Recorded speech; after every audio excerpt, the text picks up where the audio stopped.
Good. All right. We are, I think, just going to roll in and get started here shortly. I got 60 seconds. We'll let people walk in. But who here has been to a supply chain security talk here at DrupalCon before or a previous con? Ooh, okay, good. Good. Awesome. Okay, so we're going to talk today about supply chain security in Drupal and Composer, and I'm going to give a little bit of background information about why this is relevant and how this relates to major initiatives that you might have seen announced, like Drupal CMS and the upcoming site templates, recipes, all these sorts of things. But first, we're going to start with some introductions. So I'm Tim Lennon, a Hestenet on Drupal.org and the Chief Technology Officer of the Drupal Association. You have probably seen me write blogs or show up in Drupal Slack or all over the place, and I lead the small but mighty engineering team at the DA. Christopher, would you introduce yourself? Sure. I'm Christopher Gervais. I'm the partner, one of the founding partners at Consensus Enterprises. I'm sort of the principal engineer behind some of the back-end components that we're going to look at today that helps to generate the stuff that Composer validates. So that's kind of my engagement. And I'm Neil Drum, the senior technologist at the Drupal Association, and I've done some of the integration work with Drupal.org. Awesome. Okay, so we'll get started here. So I'm glad that not every hand in the room went up because we do have some introductory material about what is a software supply chain, what are the considerations around security, and all of that. So we're going to start with something basic.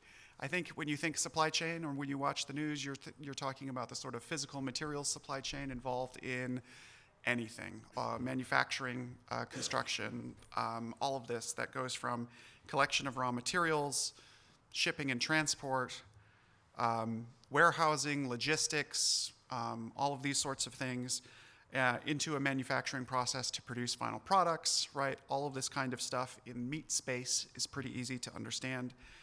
Something we're familiar with, although we're rapidly learning how many border crossings are involved and what impact that might have given the regulatory environments that are changing. And in the physical supply chain space, whether it's really any of these things, things can go wrong just as they can in the digital one. So we all remember this is an accidental supply chain issue, the Ever Given stuck in the Suez Canal. Not deliberate malice, but nevertheless an impact of sort of 10% reduction in the throughput of global shipping for a period of the next 3 months after it happened, something like that. Just massive, just because of the volume, sheer volume that goes through the Suez. There can also be deliberate disruption of supply chain. Among other things, right now, the Houthi, for example, have been attacking shipping in the Red Sea. People have been avoiding the canal in some cases, going around the Horn of Africa, right, in the physical space. That can be a really big deal. It can be highly disruptive.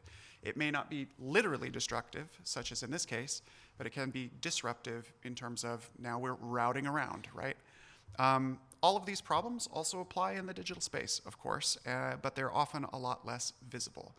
So when we talk about Drupal CMS, we are, looking on stage about all of these things like it's amazing. We have recipes, we're assembling modules, we've got these components that are coming together.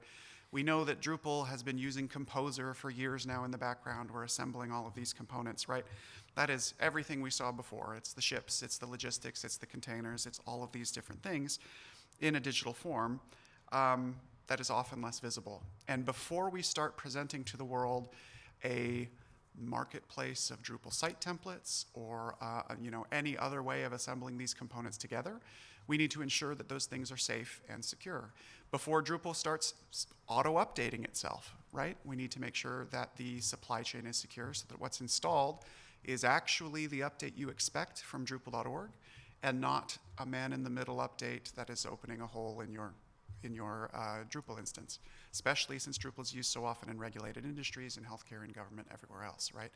So it's interesting because there are many people looking at what was announced in terms of site templates or what's going on with Drupal CMS and thinking, why haven't we done this years ago?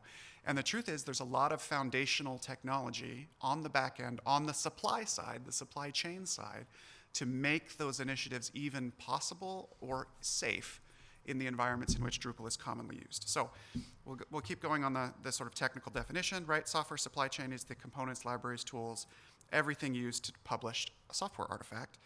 And so, as Niels Adderman, excuse me, I always mispronounce his name, put it when talking about this from a composer perspective, the sort of full stack of making a piece of software, although not the definition of full stack that you might see on a resume, as we'll see in a minute, right? Because a modern application, especially a PHP application like Drupal, is made up of not just Drupal, like all of these different components from software all the way down to hardware. And it's rare to find a single individual who knows all of these pieces, right? At this point, we're all specialized to probably one, maybe two of these boxes. And that allows us to do the much more complex things that we do. But underneath, we have all of these sorts of components. And you can think about it another way. I take some issue with this graphic because it's painful to the eyes. But there's actually two full stacks, right? There is a server-side application, which is the top one now upside down, which itself is hardware, kernel level, compiler level, all, libraries, database, all the way up to the application at the top. And now, with your web browser also basically being an application, client-side application, you have the full stack of your own browser hardware interacting with this on another end, right? So there's so many components to this supply chain involved in just delivering software that we get to use that we need to care about. And there are some famous supply chain attacks. So if you're wondering when somebody suddenly came to you at work and said, what are we doing about supply chain security? It was probably one of these things, right? Budgets suddenly change. These are the days when I bet you could go back through archive.org and find a lot of CIOs at major organizations suddenly looking for work. Because when these happen, CIOs get fired. And these supply chain attacks, famously, Heartbleed was in OpenSSL. And it's when we discovered that there was basically one maintainer left who was doing it, who was not paid to do it, running OpenSSL for basically the whole web. And this vulnerability happens, and suddenly large corporate entities are like, wait, there's only one guy? And the guy's like, yeah, I've been asking for money for about 3 decades. And you always say no. And they're like, quick, we got to do something about this, right? Famous government-level data breaches. Log4j in Java was a huge deal. XEutils. You have certainly used software that had one or more of these vulnerabilities at some point, and hopefully you used it in an environment that was patched quickly. Composer is just to make sure we're all on the same page, Composer is the dependency management tool for the PHP ecosystem that interacts with packages.org as the orchestration layer, primarily for GitHub-hosted packages, but also other package libraries like Drupal's package library to assemble all the components of a Drupal site. And Composer is not necessarily free from this, right? Its job is to assemble, it's the logistics manager of a supply chain, right? Its job is to do that, which means they periodically find these issues as well, right? Issues in Git that affect commands being used by Composer, command injections, there's been a variety of things, repo jacking, maintainership takeover, account takeovers. Some people have been frustrated in the past that we on the Drupal.org team won't delete someone's project or delete a release or give up a namespace. That's because a common type of supply chain attack is if we deleted the views module and then someone made a new one with a bunch of Bitcoin miners in it, all of your Composer files that say please download views would suddenly be downloading a Bitcoin miner, right? So we leave those artifacts permanently in place, and yeah, you find some cruft that says this is obsolete now, but at least we mitigate some of those sorts of attacks, right? There's all sorts of things that happen like that. So when you think about this, Composer itself is interacting with a variety of other sorts of services. I'm not going to go into too big detail, but the Composer lock file is generated when you're running Composer commands to install Drupal. And it's gathering metadata about the packages. It's looking at what you've required or told it to remove. It's finding the source of those packages and helping you to download this stuff into the vendor directory for your site, right? So almost any one of these areas has the potential for something to be inserted or something to go wrong, or something to go the wrong way. And so what can you do to mitigate these issues? What can you do to make it possible to actually securely automatically update Drupal, securely install modules, securely have a website update itself, that kind of thing. That's a little bit of what we're going to talk about. It's important to note, Composer and packages.org in particular, right? It's just that logistics coordinator, right? Composer doesn't host these files. It doesn't mirror them. It doesn't keep copies of these sorts of things or anything like that. It comes from whatever the URL designated by those maintainers. GitHub doesn't provide a permanent artifact checksums that are actually reliable because of the way that they redistribute and repackage. It's something complicated to do with how they decided to architect their caching layer, I think. But so you can't necessarily have a verifiable checksum for just an artifact that comes straight out of GitHub. There's no signatures unless they're somehow provided, et cetera.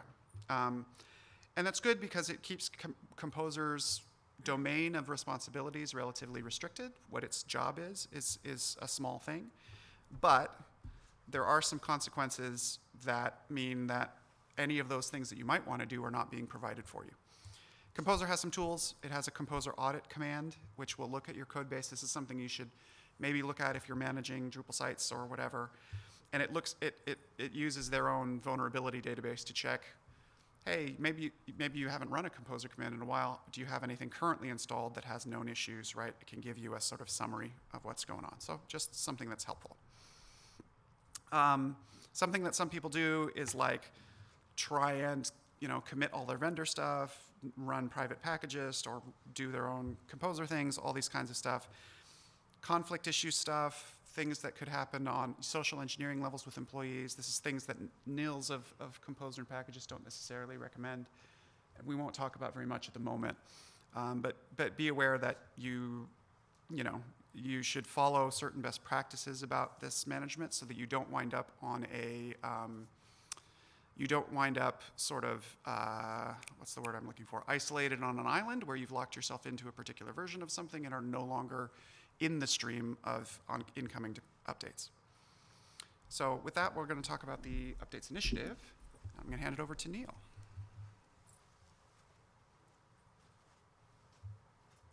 So yeah, I'll give a overview of what we're doing in Drupal to make automatic updates possible. So the whole stack is server-side packages.drupal.org. That's like packages.org, but it's has some extra compatibility for Drupal since Drupal has been around since before Composer existed and had done dependency management in its own special way before. And we're focusing on Composer's the way to install and update everything, and we want to make integrated at a deep level with Composer. And then we'll get into a lot more detail later about the rugged Tough server. Tough is the update framework. It's a specification for how to sign updates. So we run an instance of that server, a couple of them. And then the PHP Tough integration plugin, so that runs on Composer and gets the update framework metadata. And then for Drupal modules, there's that will actually run on your site using automatic updates. There's Package Manager. Actually, that's in Drupal core now. And then a automatic updates module and project browser module, which get the data from Package Manager and either go through updates or install new projects. So a little background on how Drupal.org packaging works. You create a module or theme release on Drupal.org. In the background, it queues packaging, and that creates the zip and tar GZ files and updates metadata for packages.drupal.org for Composer. And the zip and metadata are both signed by Rugged for Tough. And even though you don't really think about downloading zip and tar GZ files anymore, that's what Composer is doing. It's downloading those zip packages. Drupal core is a little more complex. It's does the same queuing packaging. It actually subtree splits out different components. So there's components directly within Drupal, like transliteration. There's a few others. There are separate repositories on GitHub, and then that goes through the usual packagist.org process. But we want those signed as well. So we are mirroring, right now we're mirroring packagist.org into a packagist signed version, and getting that signed in the same way as we do for packages.drupal.org. And then general projects for newer things like recipes and Drush libraries, or just general PHP libraries. We're trying to get closer to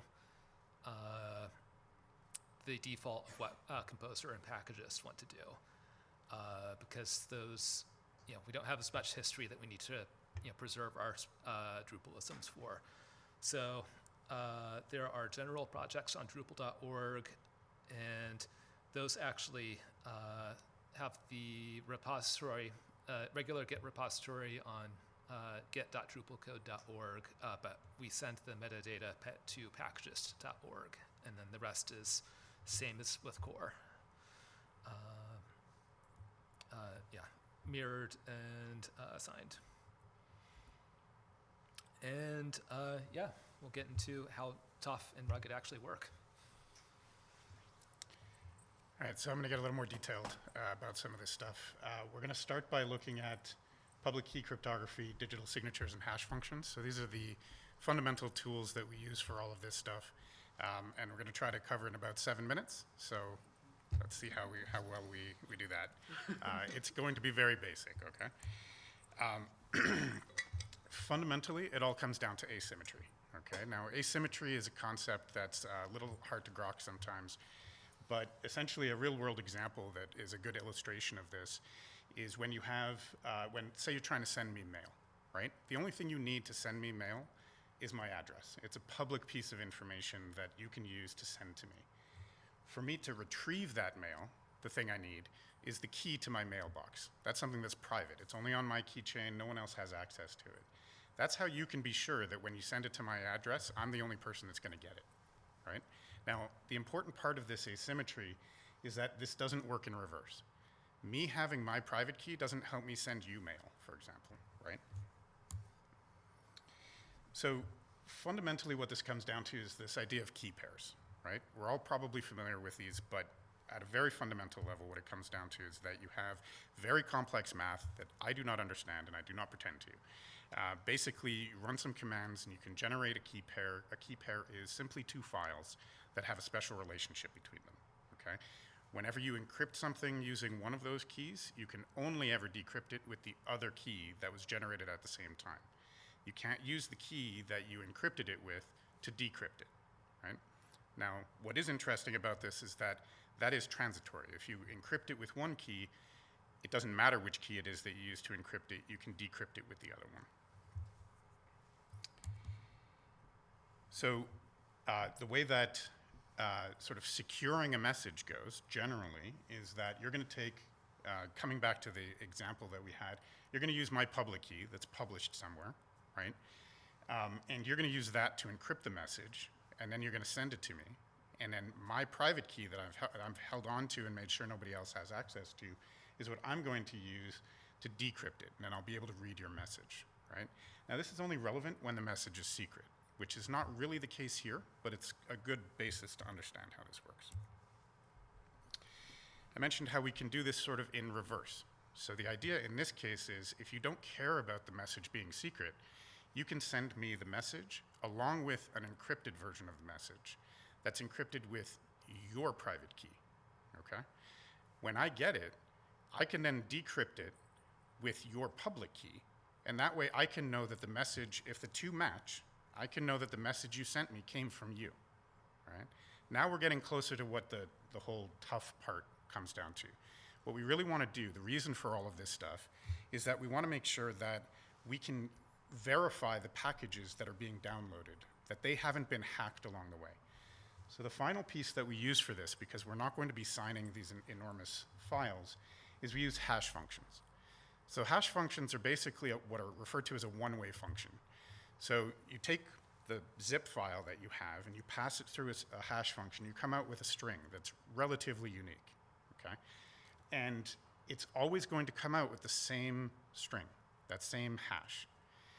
If you change even one bit, the hash is going to be completely different, okay? So these are some examples, right? The red fox runs across the ice, comes out with some hash sum, right? If we change it from the red fox to the blue fox, you get a different hash sum. So what this does is it basically shows that the thing that we're going to receive has not been altered along the way. So you might be familiar with like ISO hash sums, right? If you're downloading a DVD image to install Ubuntu or something like that, that's a big file. One bit being dropped along the way can corrupt the whole thing. So you run a hash on it to make sure that it's correct. So now we have all the pieces to show how this stuff fits together, right? So the packaging pipeline, as was described by Neil just a moment ago, is going to generate a zip file based on the developer's code that they've pushed up to the Git repository, right? Once that zip file and the composer metadata file have been generated, the packaging pipeline sends that to the Tuf server. The Tuf server takes hashes of those files and then generates some signatures based on some keys that are the private keys that are held on the Tuf server infrastructure. It generates Tuf metadata that then gets downloaded by the Tuf plugin, right? So the Composer Tuf plugin. So Composer's downloading the zip files, but then it also downloads this metadata that was generated by the Rugged server, and that allows it to compare, has this package that I've actually downloaded, does it match the hash that's in the metadata, okay? So we're gonna take a quick detour to Tuf, and then we'll come back to this in even more detail.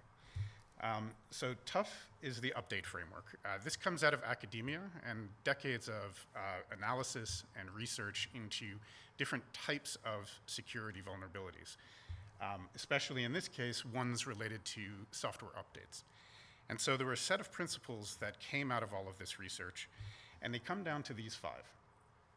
Trust is basically, this isn't how we colloquially think of trust. It has to do with sort of scoping what has access to do what. What should you trust? What kind of information should you trust from different sources?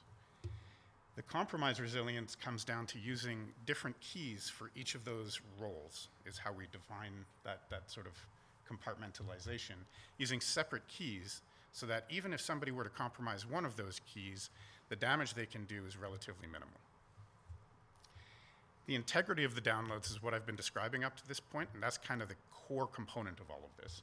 That everything we're receiving, we can ensure that we're getting it intact. And then there's this other component of making sure that the overall repository makes sense, so that they're not trying to say, well, there's, version 2.1 of this thing is incompatible with 1.8 of this other thing, and sort of some of that stuff is important to keep track of as well. Freshness comes down to a type of attack called a freeze attack, where maybe there was a vulnerability in some package and a new version has come out, version 2.1 has come out. But a man in the middle is trying to convince you that, no, 2.0 is just fine. That's the up-to-date one. Don't worry about it, right? That's what this freshness is all about, making sure that you have a way to make sure that the one that you have, the version you have, or the version that you're getting back from Packagist or whatever, is the correct version, the most up-to-date version. And then implementation safety comes down to, you want Tuf to support and improve security. You don't want it to itself present any opportunities for additional vulnerabilities.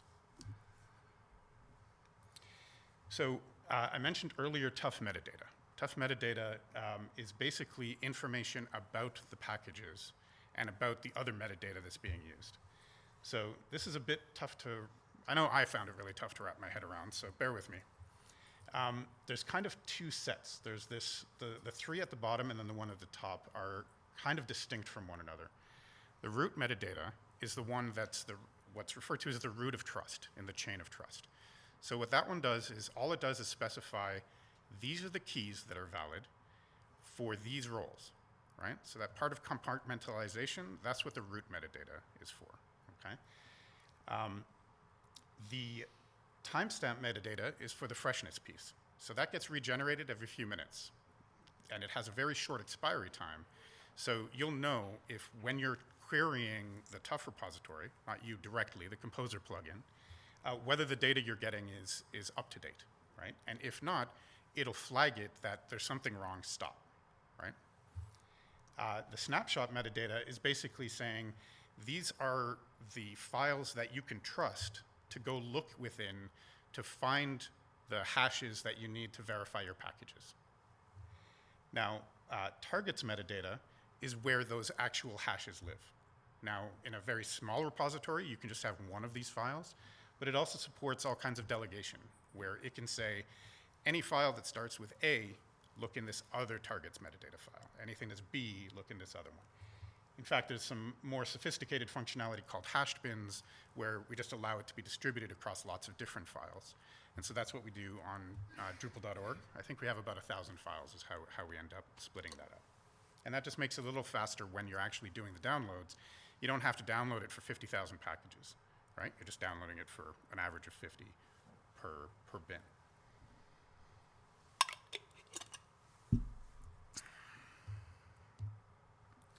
So on the right is an example of what this looks like. I've shortened it somewhat, but it's basically just JSON. It has sort of two keys, signatures and signed. Any of the actual metadata, the stuff that we actually care about, the data, is undersigned. And what happens is we'll take that part and sign it with a given key, and possibly multiple keys. But the point being that this one file has everything you need to be able to trust it. This is an example of a targets file. So you'll see that it actually has a targets key that lists test1.txt, and then the hashes and what the protocol for the hashes is. In this case, it's SHA-256. It can support multiple of them. It also does some basic stuff like just the length of the file that we can check very quickly before even having to calculate hashes. And then importantly, it also has the version number of this metadata, because we're constantly generating new metadata, and part of that freshness component is making sure you're looking at the correct version. So essentially, the same format is used for all of these different metadata, just what's in the signed portion is slightly different. In the root, it's which keys and what roles they map to. In the timestamp, it's a list and the hash size of the snapshot file. So it's telling you what the most recent snapshot file is. The snapshot file then lists all of the targets files, which then lists all the actual hashes. So the Rugged Tough server is the component that generates all of this metadata. It started out as a project with the Drupal Association, integrated into the components for the packaging pipeline. But one of the goals of the project from the get-go was to open source this, right? We knew that it wasn't going to be uniquely interesting to the Drupal Association, but basically any open source project would find it interesting. And so at some point we split it out and it became the Rugged Tough server. So it implements Tough from the back end. It just generates this metadata and it tries to be very simple. Under the hood, there's a lot of complexity, but from an end user standpoint, what the packaging pipeline does is it just uploads via SFTP the files that it wants covered, and that's pretty much it. As I mentioned, the development was sponsored by the Drupal Association, as was a security audit by the Open Source Technology Improvement Fund back a little over a year ago, and there were no vulnerabilities found. The components that make it up are a command line tool that's used for initializing stuff, key management tasks, like when you're editing the root file and saying this is a new maintainer that we're going to be adding to the people who are trusted to maintain this stuff. If somebody leaves, we can withdraw that key. If somebody's key is compromised, they lose their laptop, we can rotate it, etc. There's a number of reporting and logging functionality, and then other manual maintenance tasks, pausing the whole system, things like that. And then there's worker daemons that match the top three here, map to the various metadata that we've looked at. So we have these operating in separate containers, so they're isolated from one another. Each of them has their own key, which is one of the reasons that we isolate them from each other. And they're responsible each for generating their respective metadata. Then we have the monitor worker. The monitor worker basically is monitoring for new packages being uploaded. That's the main thing it does. Another thing it does is every once in a while it'll wake up, check if any expiry dates are pending, and if they are, it'll refresh them, right? Just to make sure that we don't, things don't go out of date. And then the root worker is kind of a temporary thing that's only around every once in a while, and it's kind of an admin environment. It's where you can generate those keys and do some of that sort of stuff. So you would run your CLI from the root worker environment. So what we have on the right here is a sequence diagram. I'm just going to go through it very quickly. The way this works is time moves from top down, and each of the components on there are the different actual actors, agents within the system, right? So if you look at this, the packaging pipeline here is on the left. It does the cloning of the project. It builds the package. It uploads that to the shared file system, which is where the monitoring worker is paying attention. It'll also generate the package metadata, the composer metadata that's needed for composer to understand what the dependencies are and so forth, right? And then it'll upload that. And then that's basically it. The packaging pipeline doesn't have to be involved any further. At that point, the monitor worker, as I mentioned, is in this constant loop of just checking to see if there's anything that it needs to act on. And as soon as it finds one, it reads the target file or sends it over to the targets worker. It says, there's a new target ready, start processing it. This uses a shared file system, so that's how the targets worker has access to the newly uploaded package. It reads that, generates a hash, updates the targets.json metadata, and writes that back to the file system, that shared file system. Note that it has a key, that red key, right? That's the target's key. Then the same thing happens at the snapshot level, right? So the monitor worker sees that the targets worker is done, triggers the process that's going to happen on the snapshot worker. That basically looks at the targets file, does a hash of that, enters that into the snapshot metadata, and then writes that back to the shared file system. And then finally, the same thing on the timestamp worker, right? This whole process, end to end, from when we receive anything from the packaging pipeline through to everything being done, is a matter of a few seconds. Unless something breaks. Occasionally, things get stalled. But, you know, that's been working better and better. We keep working on that. Ongoing development is things like cleaning up these stuck tasks. So occasionally when we say restart some of the containers, there might be some stuff left behind, some file system semaphores and things like that that'll kind of block the process.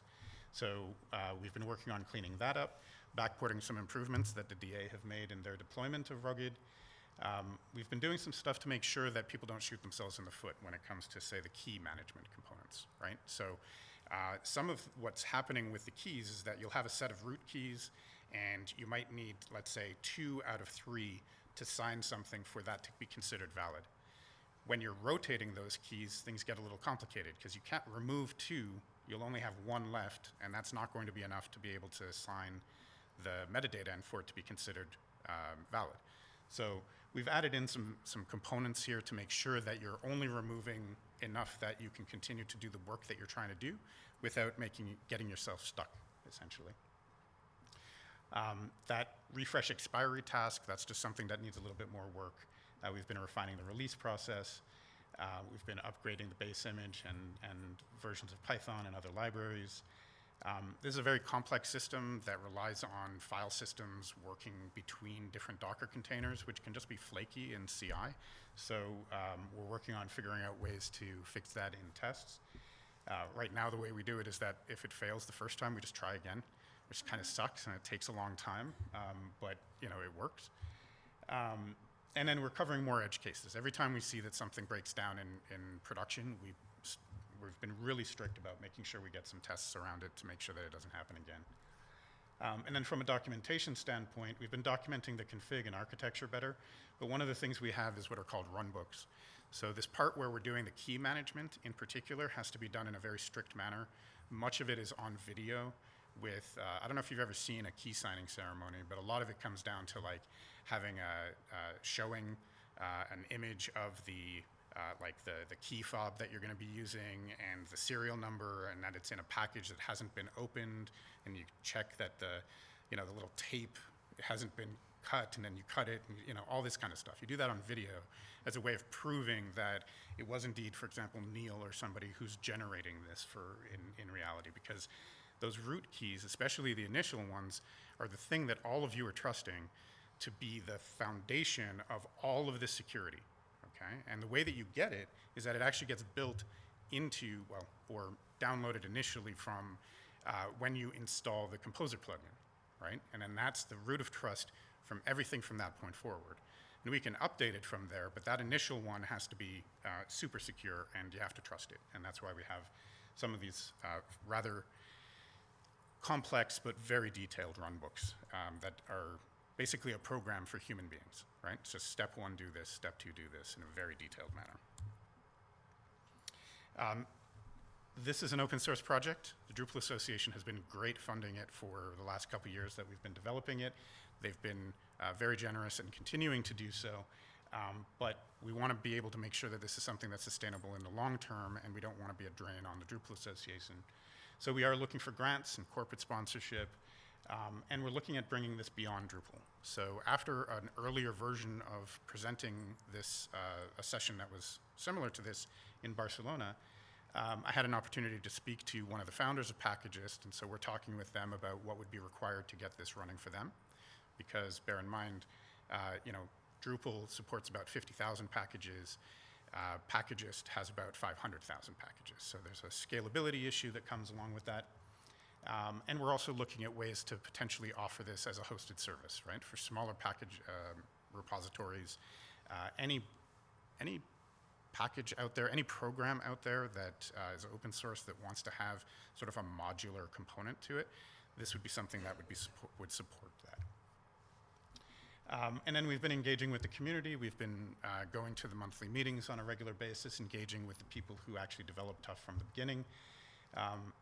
In talking with Nils, the founder of one of those co-founders of Packagist, we came up with this way to scale it that I think is going to work, and we've been proposing that to the Tough community in what's referred to as an augmentation proposal, a Tough augmentation proposal. In this case, it's TAP 21.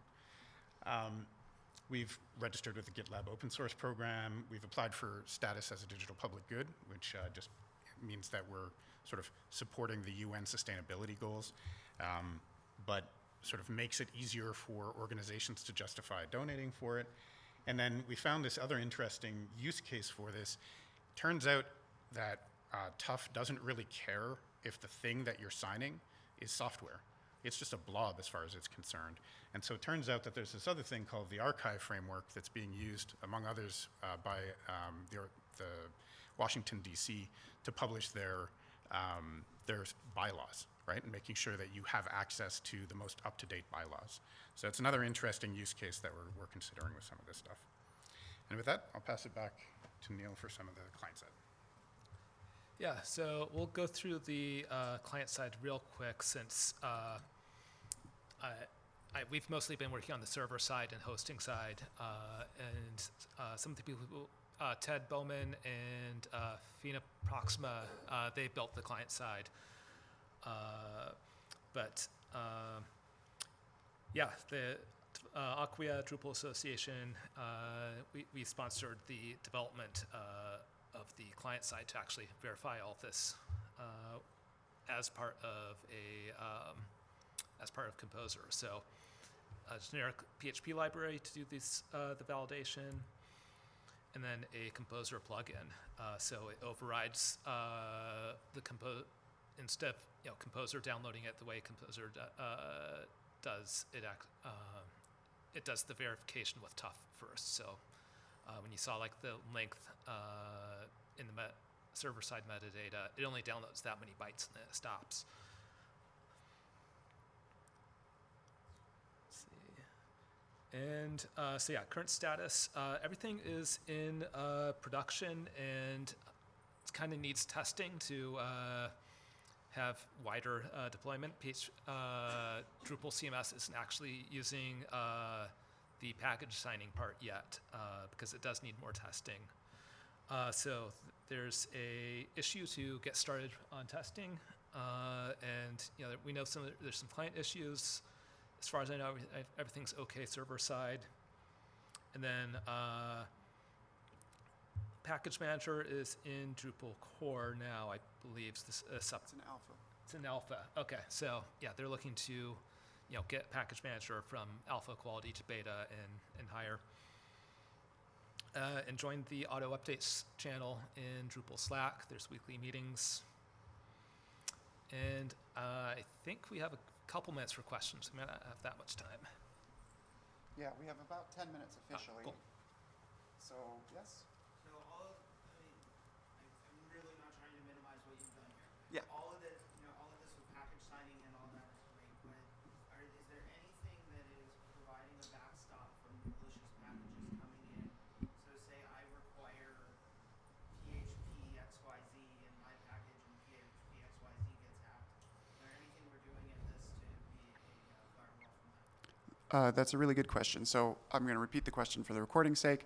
Is there anything in this system that helps third-party library vulnerabilities effectively, right? And so the answer right now is no, but there's been some conversations about this. So for example, we mentioned how CORE's components are published directly to GitHub rather than to the Drupal's package endpoint, because that way when you run Composer, you can get them directly. But we mirror those packages to a status mirror where we can then sign them. There's been some conversation about, do we mirror other key third-party packages so we can verify and sign them? Or do we keep advancing the conversation that Christopher's having so that those other packages are implementing the same sort of signing security at the Composer level? So we can't exactly take responsibility for those third-party packages signing processes, right?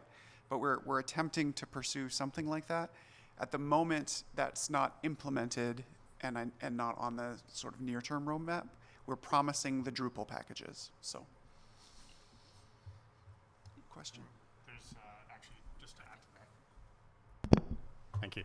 Just to add to that, there are things that we can do above and beyond what Tough is doing for us. So there's something called Intoto, for example, that looks at the entire packaging pipeline from the developer signing their commits, for example, and signing release tags, right through all of the intermediate artifacts and having a manifest and software bill of materials and that sort of thing. So there are tools and processes that are being developed and adopted in the software industry at large. It's beyond what we're talking about here right now, but it is something that is sort of on the horizon. And then from there, there's things like running vulnerability scanners as part of your packaging pipeline and stuff like that, that I think is something that we would want to look at down the road as well. I did hear some folks in the contrib room who happen to work on Package Manager talking about whether they should run Composer Audit as part of the auto updates process and see if Composer Audit itself finds anything. We mentioned that utility at the very beginning that also exists in Composer, and it could at least provide some warnings if those third parties have any known issues. So, additional questions? Well, that was a very good one, so clearly good enough question for the whole room.